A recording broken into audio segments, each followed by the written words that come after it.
My wife and I were having dinner the other night. It reminded me of the fact that I've known my wife since 7th grade.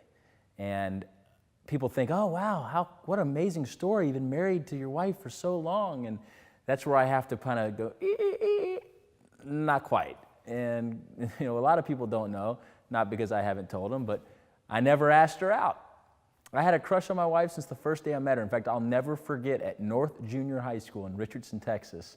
Her locker was across the hall from mine, and I remember seeing her for the very first time, and I'll never forget in my mind going, I'm going to marry that girl one day. And I know that sounds so corny or whatever, but that thought entered my mind. I'm going to marry that girl one day.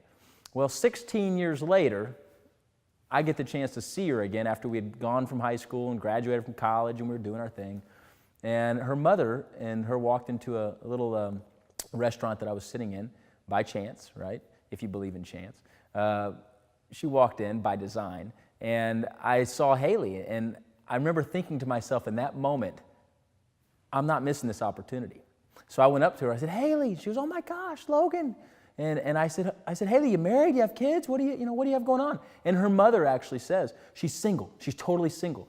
And of course, Haley looked at my mom all embarrassed, and Haley and I went out that night just to catch up. 4.5 months later, we were engaged, and the rest is history. We've been married. And I guess the moral of that story is I had a chance. I had a defining moment in my life to have the courage to ask my now wife to go out to dinner. And I reflected on that moment because so many times in life, we have a chance to be great. We have a chance to do something excellent. And it's that one simple word, courage, that gets us to act on it. But human nature always has that fear of flight mentality, or that being afraid to fail, being afraid of being rejected or turned down. I know if you've ever had the thought of asking someone when you were back in grade school or junior high school to a date, just the sweaty moment of, oh my gosh, I hope they say yes. My wife to this day says, Logan, the only time I can remember you being nervous was when you proposed to me. Well, yeah, of course I was nervous, right? And it wasn't the only time I was nervous, but the point is this. You have to have courage in life if you're going to capitalize on an incredible opportunity. That may be the business world. That may be in school. Whatever the situation may be, we're all going to have moments that can literally define the path of our lives. But God gives us the power, but it's our choice that ultimately leads to action. If we don't have the courage to take action on what enters our mind, you're never going to get what you want in life. It reminds me of the young kid who struck out his first 2 at-bats in the game. And I remember telling him, I said, there's one guaranteed way you won't get a hit this game, and that's if you don't go up there and swing the bat. You can't be afraid to fail. You have to have courage to go up there, face the moment, and capitalize on it. Well, so many people in life, we have those opportunities, and I can promise you this. If you want to be great in life, if you want to reach success, your God-given potential, there's going to be moments in life where it takes courage to do something that's hard, to do something that's difficult.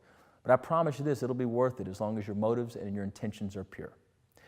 Action item number 1, make a list of all the times in your life that you had a chance to ask the person on a date, or maybe to try to close a sale, or to do something great.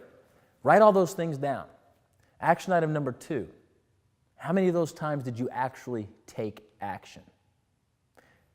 Action item number 3, what was the outcome? What was the outcome? I was having a conversation with a teenage boy the other day, and I said, why don't you ask her on a date? Because he had told me he wants to ask her on a date. And he says, well, what if she says no? And I said, okay, well, does she go on a date with you now? Have you ever gone on a date with her? He goes, well, no.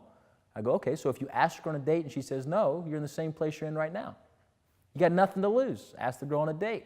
Learn from my experience, right? I hope you enjoyed Stat Advice. Thanks for joining us, and God bless.